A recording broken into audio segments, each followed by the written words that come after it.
Hello, and welcome to the Full Circle Podcast, your source for insights into the science and art of endurance sports training and racing. I'm your host, Coach Laura Henry.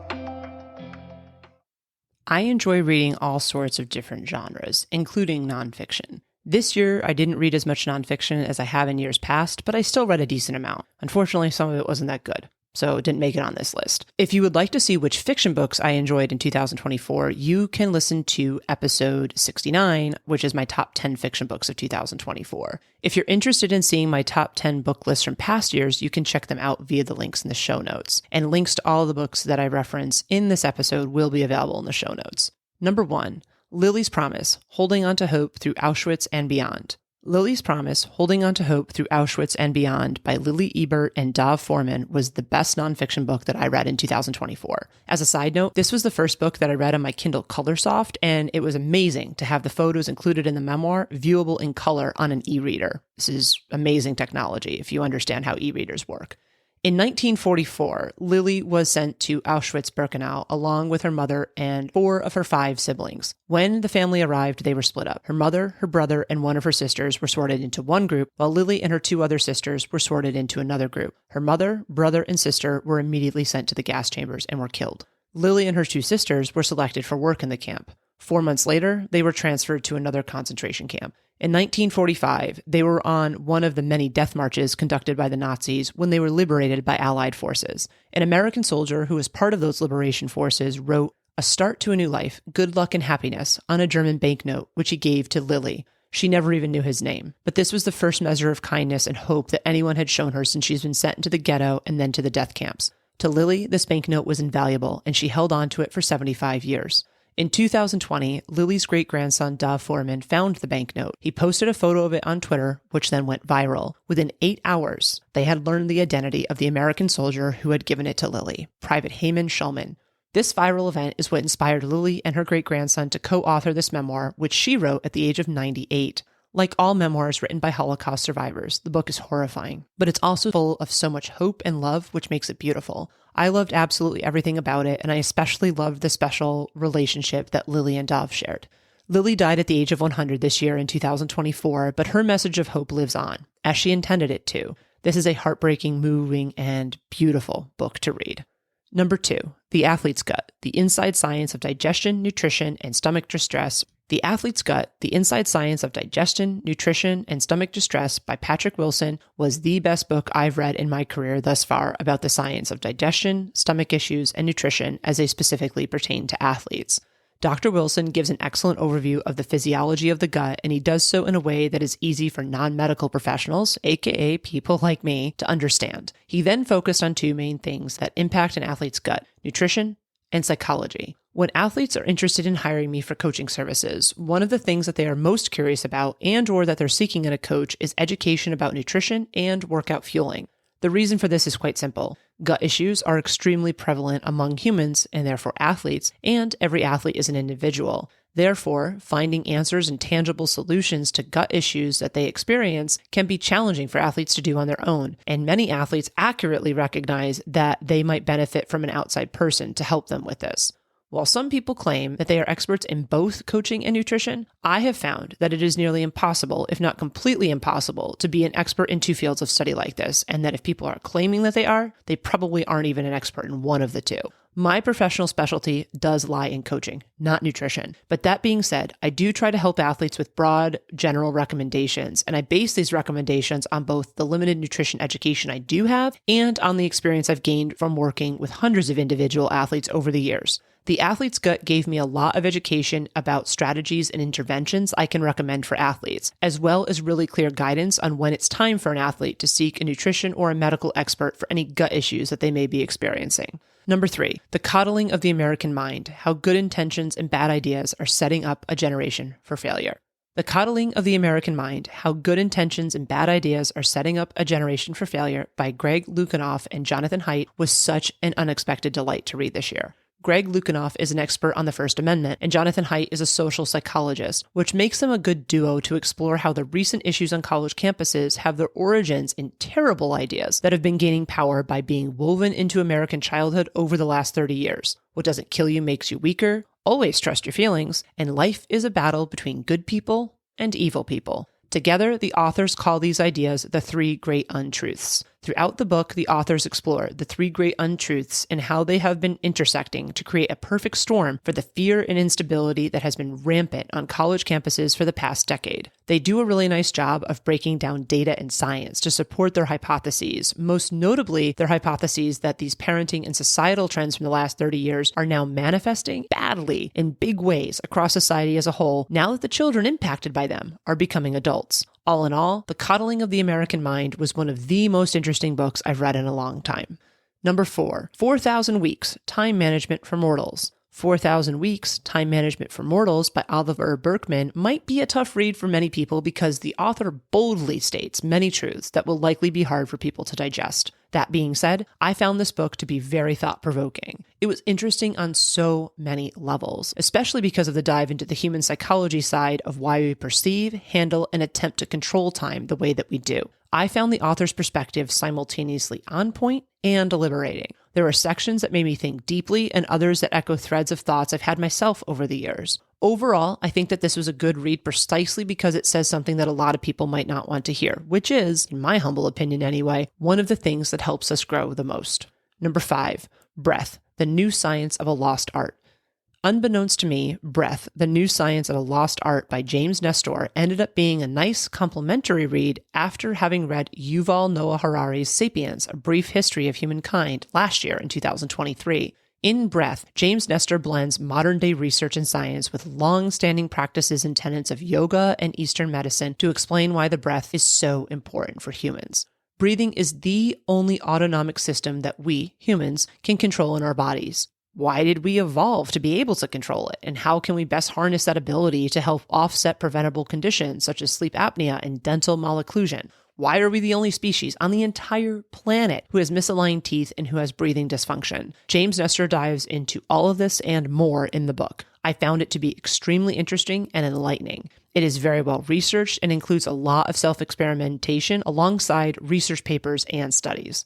A lot of what was shared in the book also aligns with my own anecdotal life experience. When I was a teenager, asthma literally almost killed me. Increased doses of bronchodilators, aka inhalers, oral medications, and other conventional and modern treatments did not work to reduce the severity of my symptoms and the frequency of my attacks. But I did get my asthma under control, and I've had only one attack in my adult life, so how did that happen? It's because I got breathing therapy from a then forward-thinking, alternative-thinking medical doctor who was called Dr. Nick, and by learning to harness the power of controlling my breath. My 12-plus year yoga practice as an adult has extended this practice of breathing techniques that I learned when I was a teenager. I saw so many ways to apply what I learned in this book, both in my personal life and in my work as an endurance sports coach, which was really exciting for me.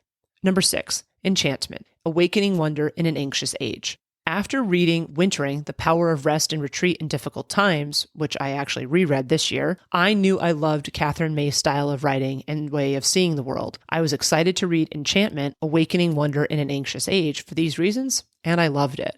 Much like Wintering, Enchantment is a beautiful book. It did a really nice job of sharing different stories and weaving a narrative that enticed me to desire to see more enchantment in my own world. This is not a how-to book in terms of how to manage and to deal with anxiety. Rather, it offers a way of looking at the world that can help us see some of the everyday magic that always exists around us. It's well known and well documented that experiencing awe can be a powerful tool to help manage anxiety and depression. This book encourages the reader to do just that, and it shows us that we don't need to go on a grand vacation to the middle of the forest or to an island paradise to be able to be enchanted. Number 7, Strength and Conditioning for Cyclists, Off-the-Bike Conditioning for Performance and Life.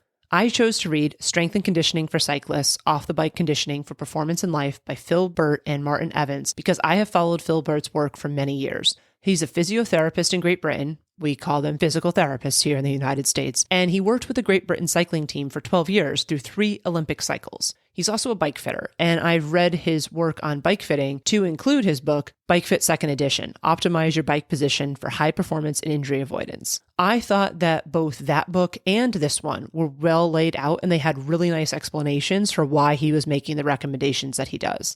It's hard for me to accurately judge this since I'm a coach and I've been receiving education on this topic for more than a decade now, but I think that even someone who has less experience in education than I do would be able to understand this book and to be able to implement the principles that are shared in it. Strength training is really important for endurance athletes. I've talked about this a lot.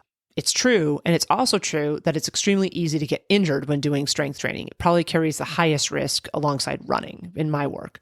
Unfortunately, many athletes think that strength training seems easy or should be simple enough that they can do it on their own.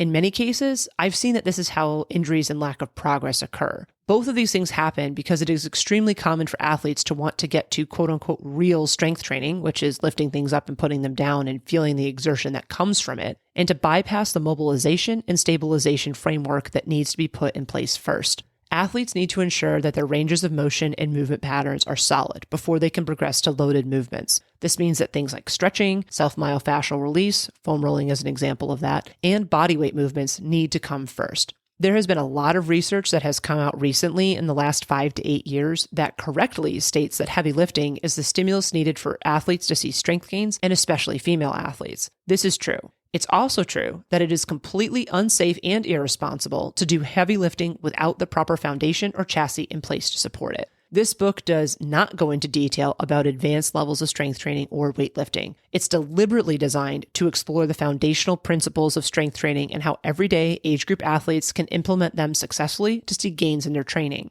Again, because it's quote-unquote basic, some readers might not find it to be valuable. However, almost every injury I see in endurance sports is because an athlete didn't respect the foundational, basic elements of whatever they were doing, to include strength training. Unless you are a full-time athlete or weightlifting is your full-time sport, you likely will not be able to safely progress beyond what is offered in this book. Most age group athletes do not strength train enough to get to the point to or to that level of strength training that would too adversely impact their primary endurance sports training. Overall, I found this book to be really useful in my work as a coach, and it was a nice dive into strength training as it specifically pertains to endurance athletes. Number 8, Training and Racing with a Power Meter, 3rd edition.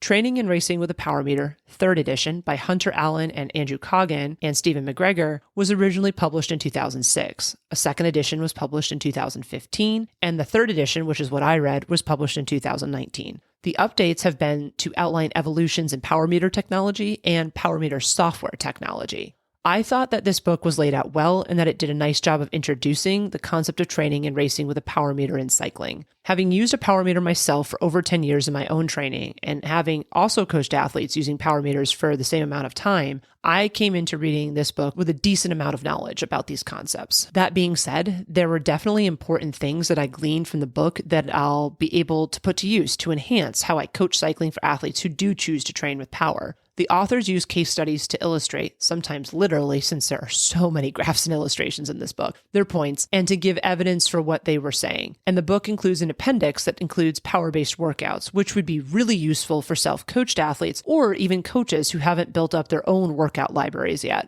It is important to note that there is a very heavy focus on WKOff software and its features, which was developed by the authors and is part of Training Peaks. Training Peaks is an online training platform. I use Final Surge instead. The book references WKO4, which means that the book itself is already outdated since WKO5 is the current version of the software. Many of the terms that they discuss in the book are proprietary and can only be utilized in WKO software. While this book is comprehensive and long, it's important to note that it is absolutely impossible to write out all of the nuances that go along with training and racing with a power meter. This book would provide a nice starting point for any athlete or coach who is new to using power, but it takes time and experience of training with power to fully leverage the tool effectively.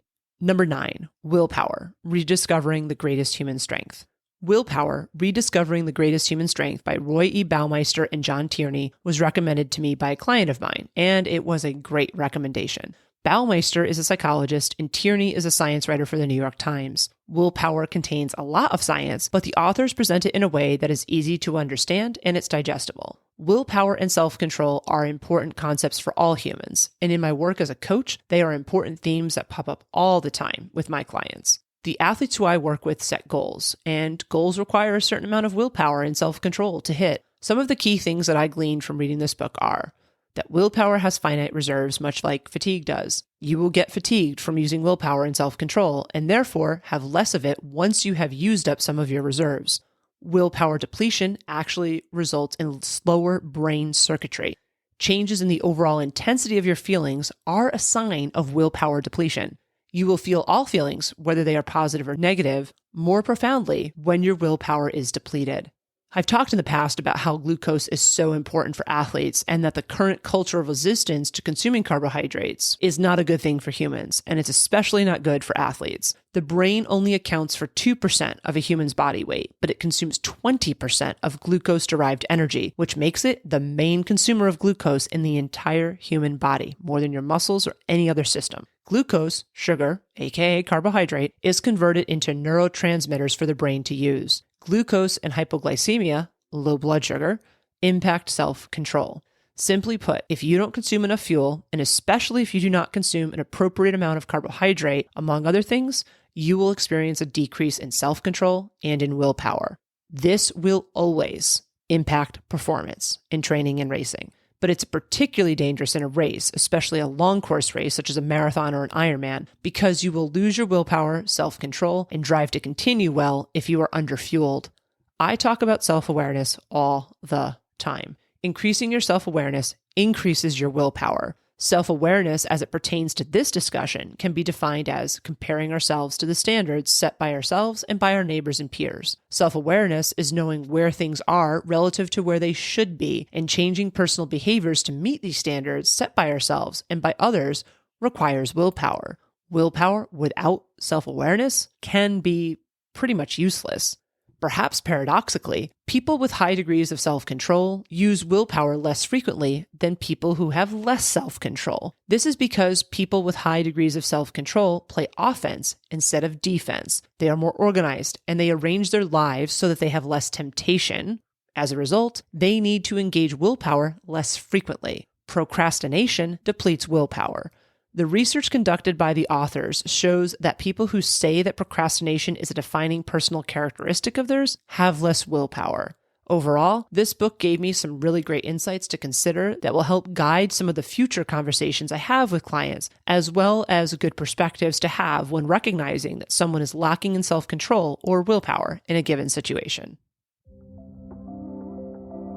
That was another episode of the Full Circle Podcast. Subscribe to the Full Circle Podcast wherever you listen to your favorite podcasts. If you like what you listen to, please be sure to leave us a rating and review, as this goes a long way in helping us reach others. The thoughts and opinions expressed on the Full Circle Podcast are those of the individual. As always, we love to hear from you and we value your feedback. Please send us an email at podcast@fullcircleendurance.com or visit us at fullcircleendurance.com/podcast. To find training plans, see what other coaching services we offer, or to join our community, please visit fullcircleendurance.com. I'm Coach Laura Henry. Thanks for listening.